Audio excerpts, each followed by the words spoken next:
Now allow me to introduce Dr. Anagha Joshi.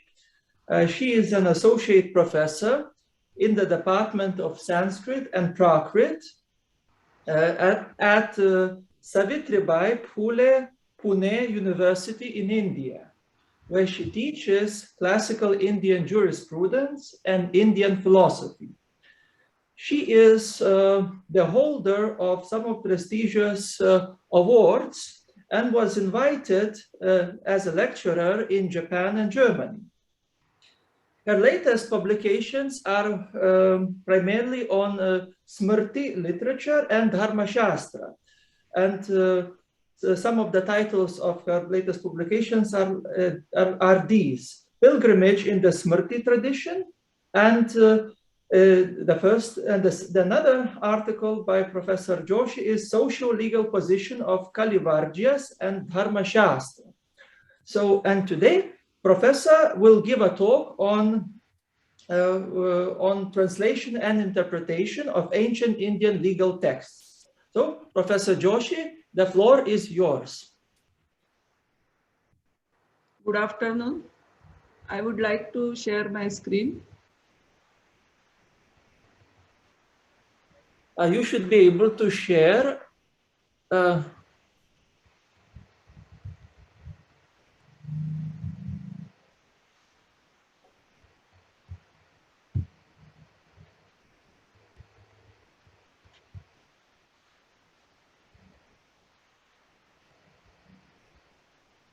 Are you able to see?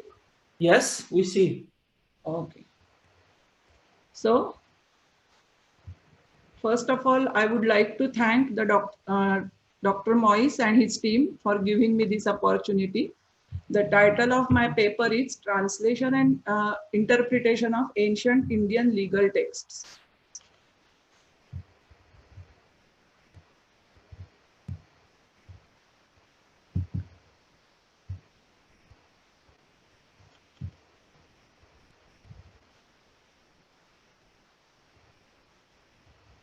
Sanskrit, being a classical language, is rich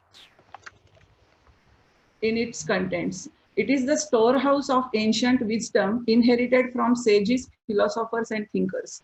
The legal tradition of India was described in the Sanskrit texts, namely Dharma Shastra.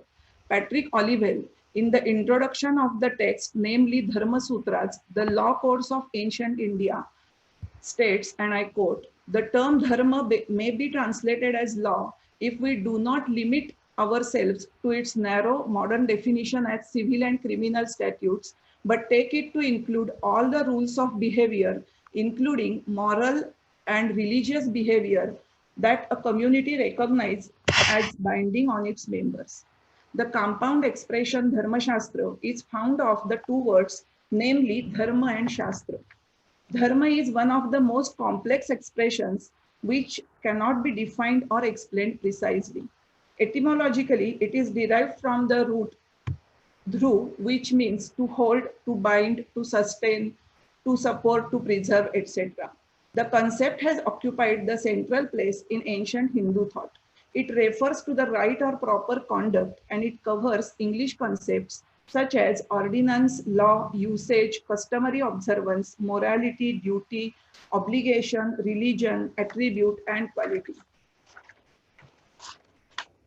P.V. Kane, the famous Indologist, in his voluminous work, namely History of Dharma Shastra, Volume 2, quotes, "The conception of Dharma was a far-reaching one, and it embraced the whole life of man. The writers on Dharma Shastra meant by Dharma not a creed or religion, but a mode of life or a code of conduct, which regulated a man's work and activities as a member of society and as an individual, and was intended to bring about the gradual development of a man and to enable him to reach what was deemed to be the goal of human existence."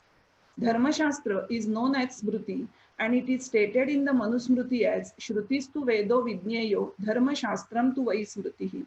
Shruti literally means which is heard, and Smriti that which is remembered. Shrutim Pashyanti Munayaha Smaranti cha Tatha Smriti.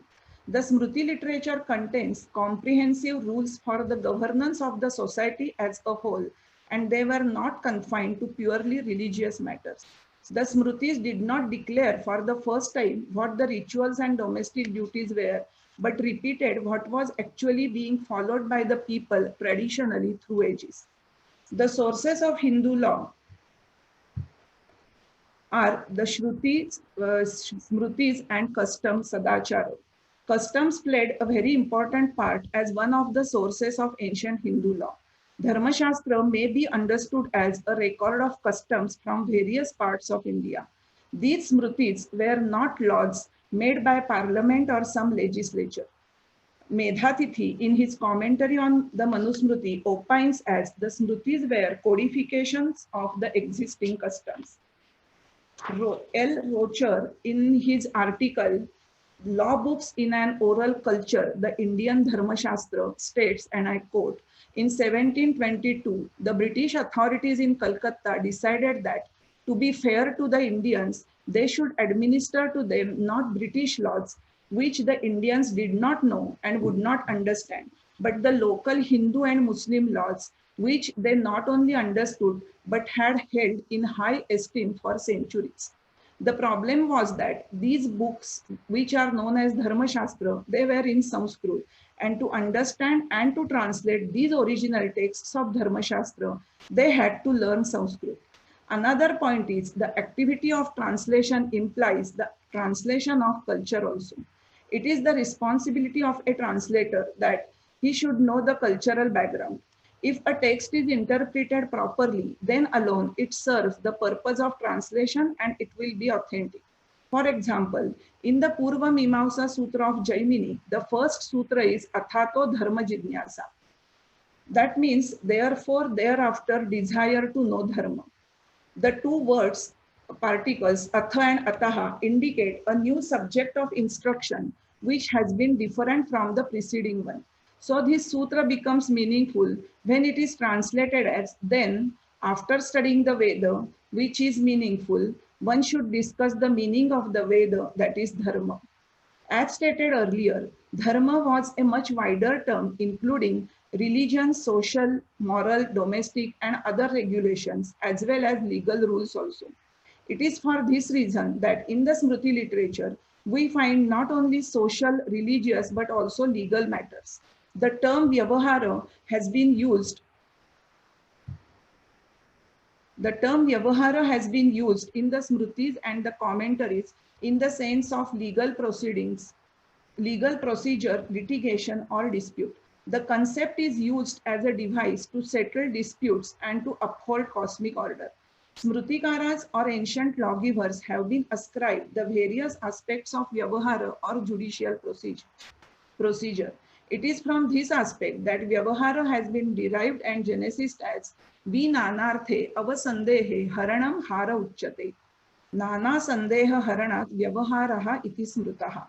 So Vyavahara means that which removes various doubts. If a person complains to the king or to his officers, disregarded by others, in a way contrary to the Smritis and the established usage, then that subject is called as Vyavahara Pada, or the topic or subject matter of dispute. In Smriti literature, there are 18 titles of law or Vyavahara Padas which are discussed by almost all Smritikaras. Daya Bhaga is one of the important titles of law, as property rights are so much important throughout the ages. The term Daya has been translated by Mr. Colebrook as inheritance and not succession, because succession covers a wider field than inheritance.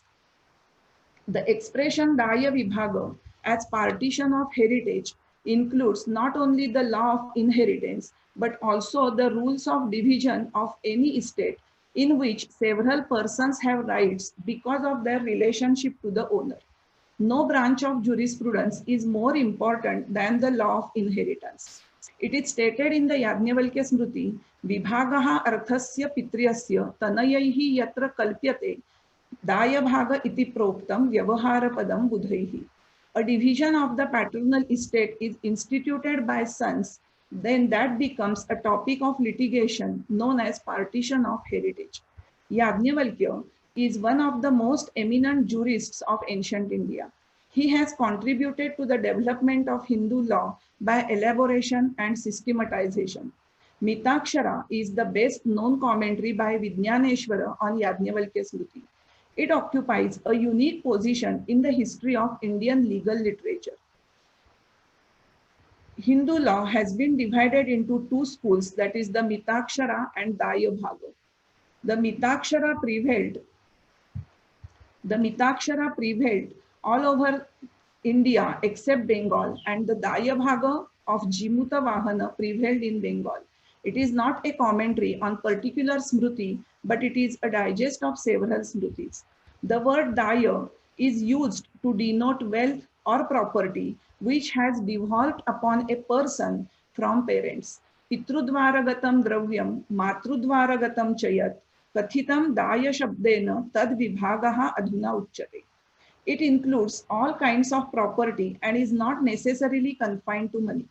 The Mitakshara comments as the wealth which becomes the property of another solely by reason of his kinship to the owner, and the word evam Daya shabdena yad dhanam swami sambandhat eva nimittad anyasya swam bhavati. So that the word evam is intended to exclude the association of any cause, such as a gift or a sale on the part of the owner. Vibhagaha nama द्रव्य समुदाय विषयाणाम अनेक स्वाम्यानाम तद एकदेशेषु व्यवस्थापनम. Vibhaga means the allotment to individuals of definite portions of wealth over which many persons have joint ownership. According to the Mitakshara, there are certain relations who at the moment of their birth acquire ownership in the property. In other words, the principle of right to property arising by birth. Hence, this doctrine is designated as Janma Swatvavada, contrasted with Dayabhaga, that is characterized as Uparama Swatvavada.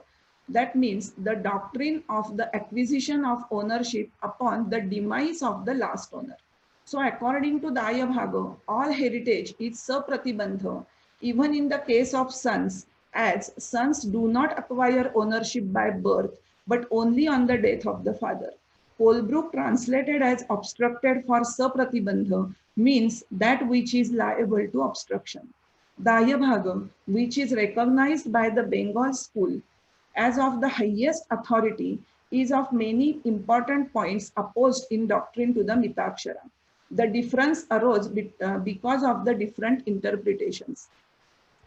For example, in the context of marriage, it is stated as a person should not marry to the girl within certain degree of prohibited relationship, generally designated as sapindaha, that is samanaha pindaha.